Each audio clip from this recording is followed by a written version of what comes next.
2019 sees the return of the Britpart British Cross Country Championship. After a year out to regroup, the UK's premier series returns with a new organising team, new enthusiasm, and of course, the special stage returning to bring you all the action from the UK's top off-road racing series. 6 rounds lie ahead of the crews this season in England, Scotland and Wales, and it all starts with round 1 here at Walters Arena. On to the first runs of the opening day then, and it would be Adrian Marfell and Paul Bartleman leading by the end of run 3. The pair out to contest the championship this season in full and looking for no less than a victory and maximum points. To be fair, we picked the punch up, I think, last 2 miles, so yeah, it was a bit of a scare.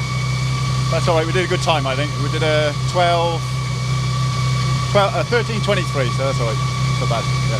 They hadn't had it all their own way from the start though. Justin Birchall and Johnny Kunja actually took the early lead, only for that to turn into second when they returned to service after run 3 with a broken drive shaft, losing them around 2 minutes on the course. Lost rear drive shaft, around about 0.10. It just went not under great duress, and we've managed to limp it back. Unfortunately, it's cost us about 2.5 minutes, but at least we're still in it. Mark Jacks and Adam Nicholson would make a good start to the event. They end the morning with 3rd place overall, racing hard and leading the way in Class 10 as well. It wouldn't be the best of starts to the event for Andy DiGiulio and Paul Foley. Meanwhile, a rear puncture on the opening run of the day would leave the car looking a little second-hand, shall we say. And if that wasn't enough, they get a front puncture on the next run as well. Thankfully, they don't fall too far down our leaderboard, and they end the morning with 4th, still in the hunt.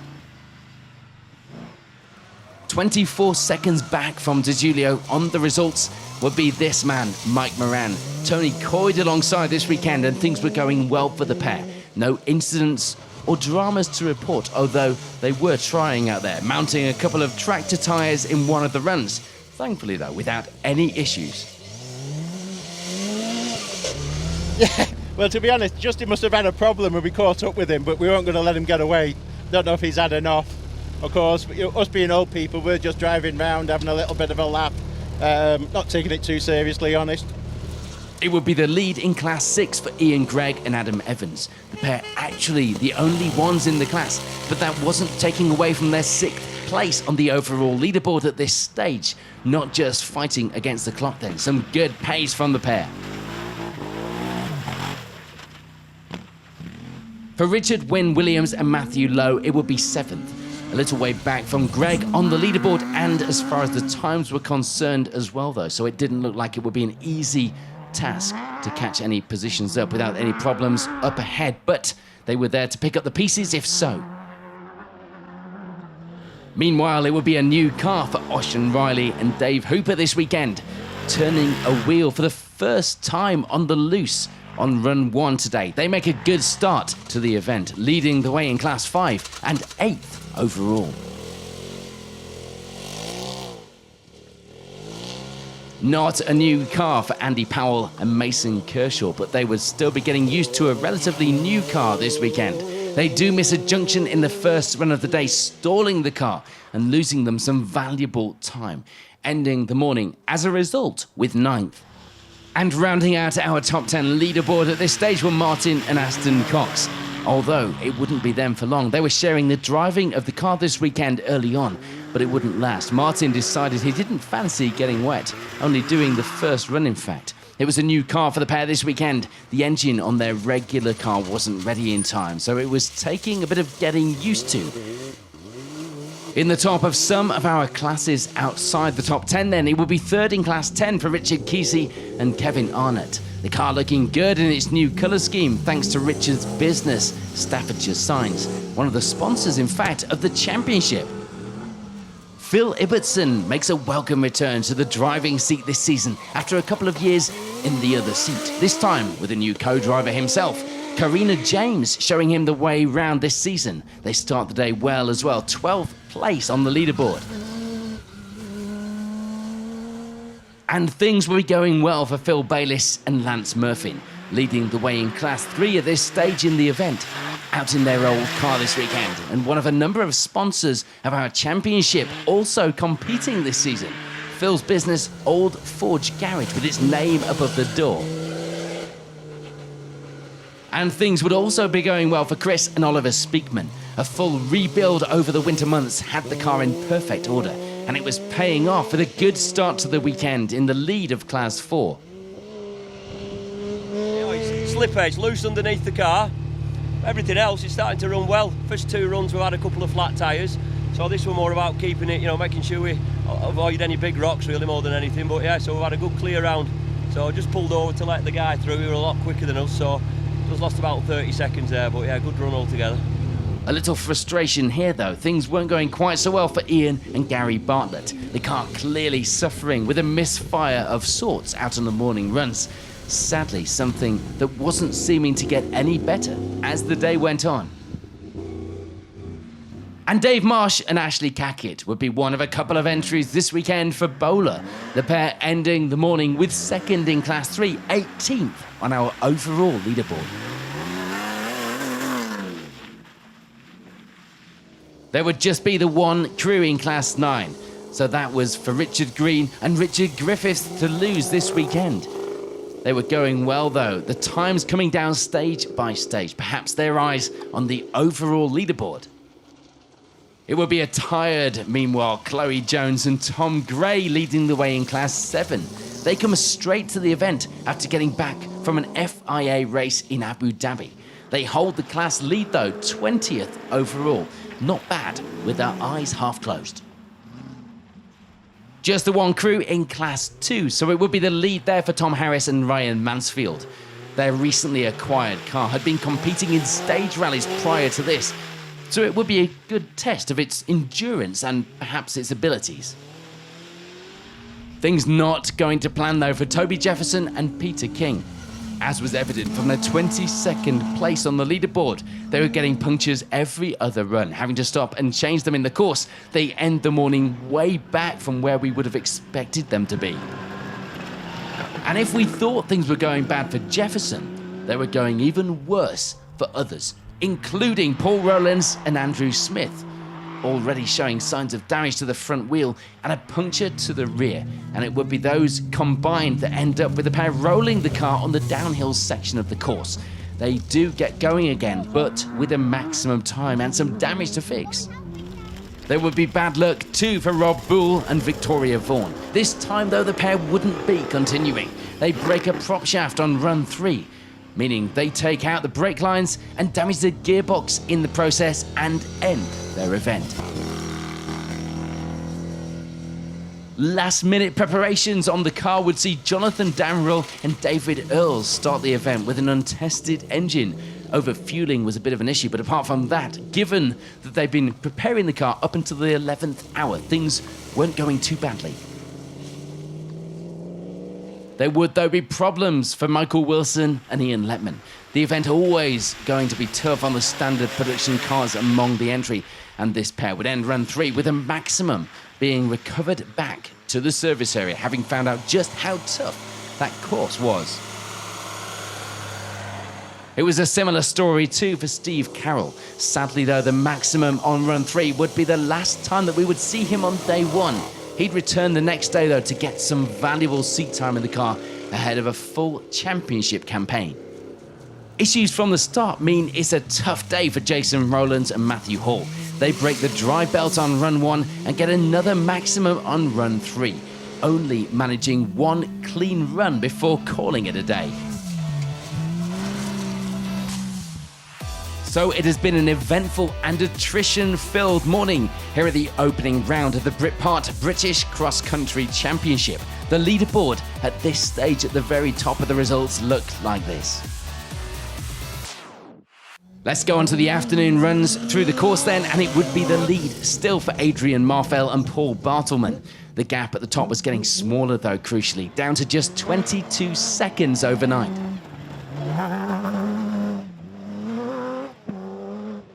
And the man in second place would still be Justin Birchall, Johnny Kunja alongside, fighting back from their lost time earlier in the day and going well. The fight would be on for day 2. And there'd be some creative work going on in service for Andy DiGiulio and Paul Foley after their earlier puncture had damaged the bodywork. They'd made a panel to protect the fuel lines from an alloy picnic table and had cut some of the carpet from the caravan to make some mud flaps. Ingenuity at its best. They end the day with the final step on the podium, making the hard work worthwhile. So that move for DiGiulio would mean a move down the order for Mark Jacks and Adam Nicholson. Not by much though. They end the day with 4th place overall, just 24 seconds back from 3rd. The movement on the leaderboard, meanwhile, was in the right direction for Richard Wynne Williams and Matthew Lowe. They were climbing the results, now up to 5th place overall, a couple of places gained in the afternoon.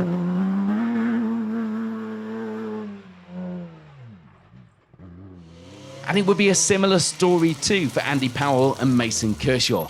They make their way up to 6th place at the end of the day. The 2-litre Cosworth engine much smaller than most of them around, but it was performing well and of course sounded brilliant. Things were going swimmingly meanwhile for Aston Cox and Josh Thomas. They were still getting used to the car, but it seemed to be going okay. They lead the way in Class 5 now, 7th overall.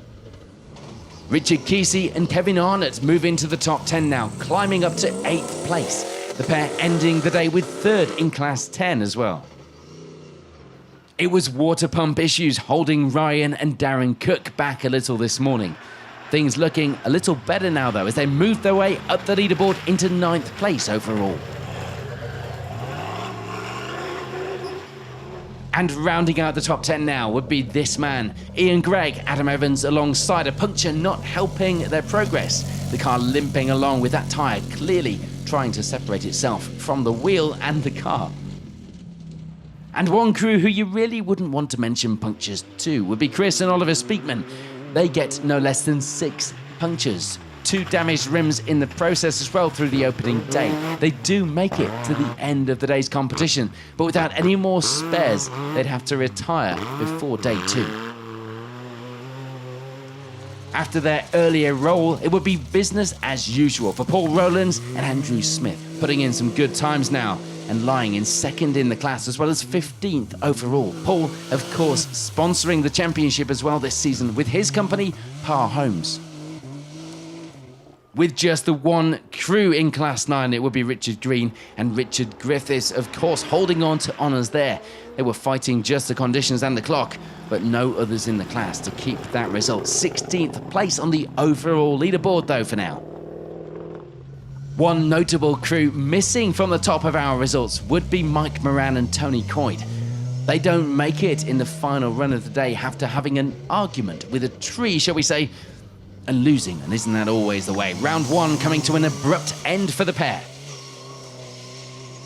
Things were still going well meanwhile though for Chloe Jones and Tom Gray, which was a good job really for the pair. We're here with limited spares, servicing for themselves as well. Proper clubman motorsport here in the British Cross Country Championship. They lead the way in Class 7 and in fact would now be the only ones left in the class, and that says something.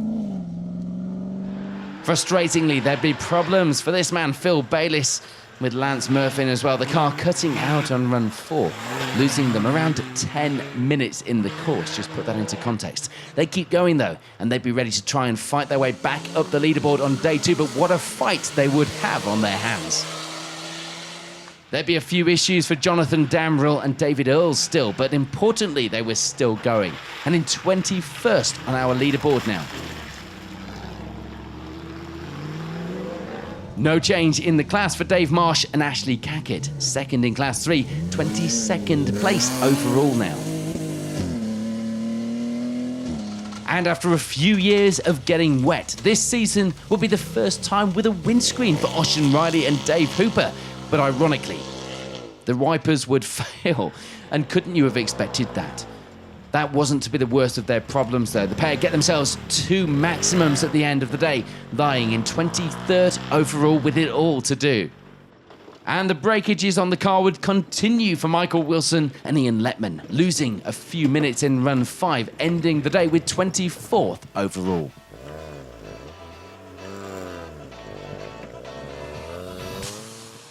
We reached the end then of a grueling first day of competition. Here's a look at the overall positions on the leaderboard after the opening round here at Walters Arena.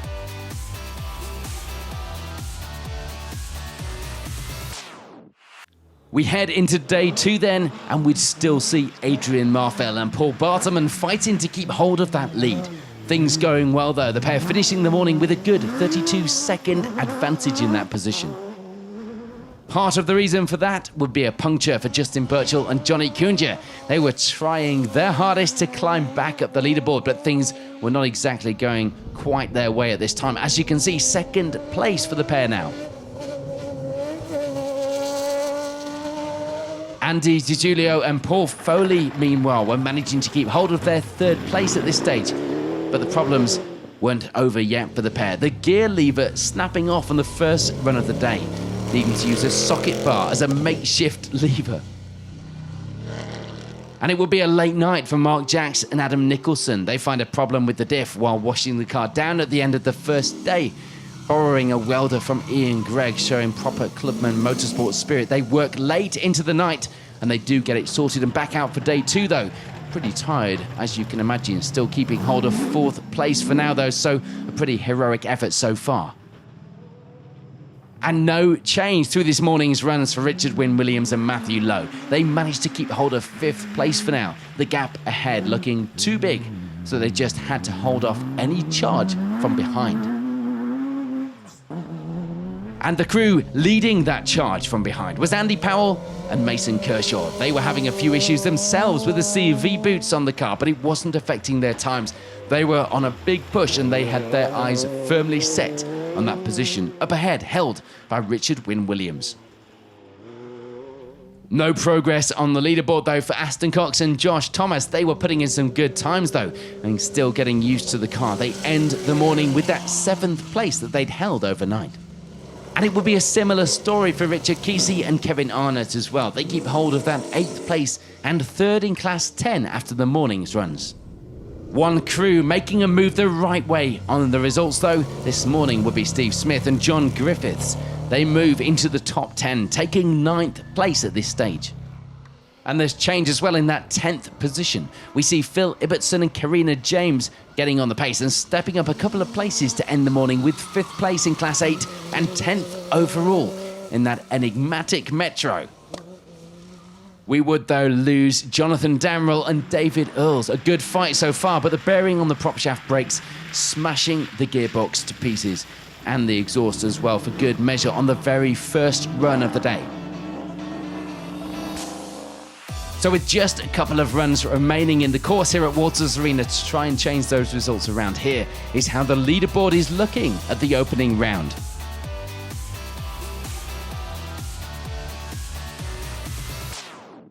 On to the final runs of the day then, and here's a look at how the finishers got on. For Michael Wilson and Ian Letman, it would be 20th overall. The pair had gone through 2 drive shafts, 2 wishbones, 2 struts and 2 tyres in the process of this result, but it had been an enjoyable weekend, allegedly, nonetheless. For Richard Hayward and John Tomley, it would be 19th place to end the event. It hadn't been without its problems though. We caught up with the bowler driver at the end of the event to talk us through how the weekend had gone in that brand new car. Well, it's been an interesting weekend. This is the first time this car has ever turned a wheel before I actually sat on it in the start line and took off like a scolded cat. 600 brake horsepower in a 2-ton car. Gravity's against us, and the power actually is probably a disadvantage on a course like this, but it was certainly interesting and we had a lovely time actually. The weather's been good. The track's interestingly twisty and rocky bits and all sorts of nasty bits in there. Cars cope well. We've been on our side once. It's all been very sort of entertaining for us, and we made it home, which is a good thing because a new car is always difficult to bring home for the first time, and you know, it made it. Quite notably, especially at this late stage, we lose Andy DiGiulio and Paul Foley from the results in the afternoon runs. They get the line wrong on one corner, ending up with the car going off a big drop into the trees. Significant damage, a big repair job to get the car ready for its next outing, but thankfully the crew okay. For Ocean Riley and Phil Richards, it would be 17th place to end the day, trying their best to recover from the time lost on day one, but unable to climb any more up that leaderboard. They end the event with third in Class 5. Punctures would end up being a continuing theme for Toby Jefferson and Peter King. Unable to get a clean run, the pair actually get out on the final run with a borrowed wheel as they'd completely run out of tyres. They do end the event with 16th overall. Ian and Gary Bartlett hadn't quite managed to iron out those issues with the car completely. They do, though, manage a couple of good runs over the weekend, ending the event with 15th place. And it had been a good weekend for Chloe Jones and Tom Gray, the pair reaching the end with 14th place overall and a Class 7 win. They'd worried about coming back from Abu Dhabi to the British weather. It didn't turn out to be too bad after all, even if it wasn't quite the desert air here at Walters Arena. And with just themselves in Class 9, it was that class win, keeping it to the end. Richard Green and Richard Griffiths, of course, just had to get to the finish. It had been a successful weekend for the pair, particularly when you look at their place on the overall leaderboard. Phil Bayliss and Lance Murphy make the best of their weekend after that time loss early on. They end the event with 12th place overall, taking the Class 3 victory. The highest place beam axle car this weekend as well, showing that sometimes old school counts. It would end up being a good comeback, though, for Paul Rowlands and Andrew Smith, not letting that day one roll affect their confidence. They put in some good times to end the event with 11th place overall and second in the class. Eat your heart out, Tiger Woods. That is a comeback. And after a mixed weekend, it will be a top 10 finish for Ryan and Darren Cook. They would have preferred to be nearer the top of our leaderboard, as you might expect. But 10th place this weekend would still be a strong finish. Points on the board and confidence to take to the next round. Frustratingly, last run problems would see Steve Smith and John Griffiths lose a place and drop down to 9th. Still a good finish for the pair. They take 3rd in class and 10th overall. One man's loss is, of course, another man's gain, though, in this game, and that move also means a move the right way on the leaderboard for Phil Ibbotson and Karina James. The Metro drivers seeming to be going quicker this season with every round. Perhaps the addition of some new glasses was helping with that. We'll let you ask Phil himself if you want the full story. They end the event with 8th place overall. Clutch issues would mean that Aston Cox and Josh Thomas have to borrow a new one from Paul Rowlands to get them to the end of the event. Proper clubman motorsport spirit. It works, though. The pair taking the Class 5 victory, actually beating Rowlands in that class.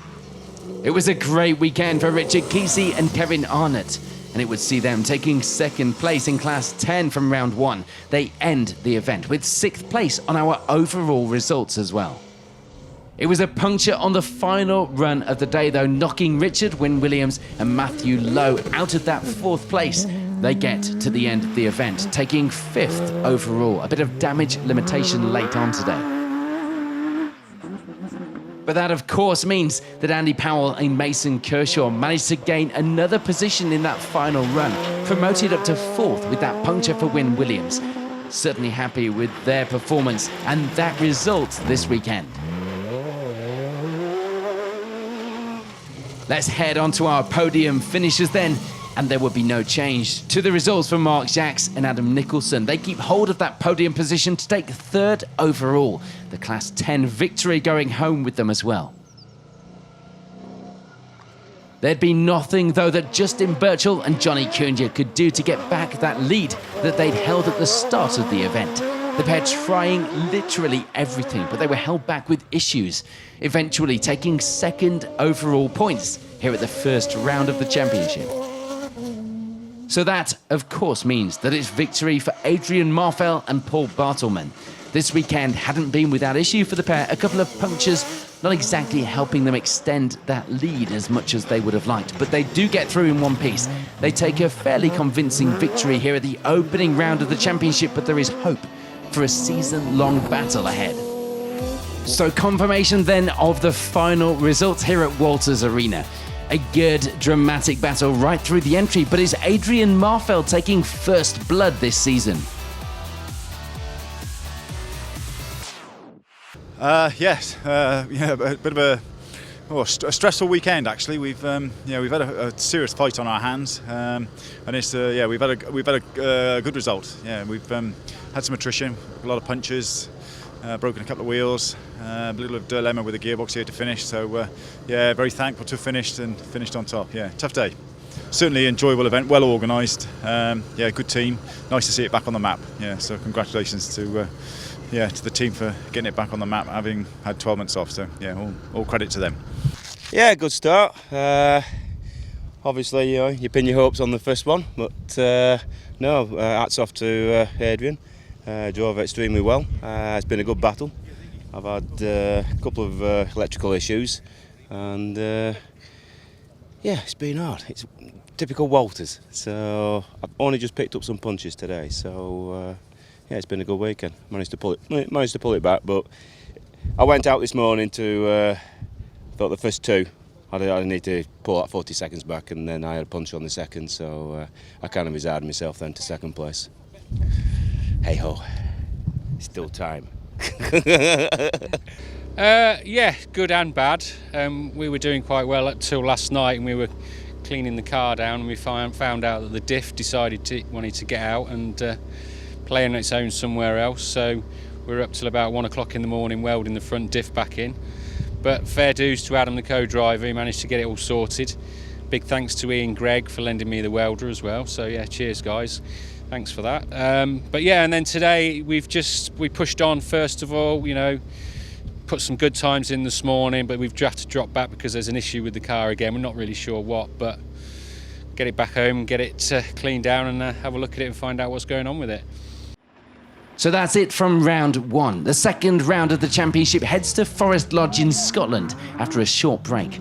We will, of course, here at Special Stage be there to bring you all of the action. In the meantime, keep an eye on our social media for news and videos from the championship. Thank you, as always, for watching.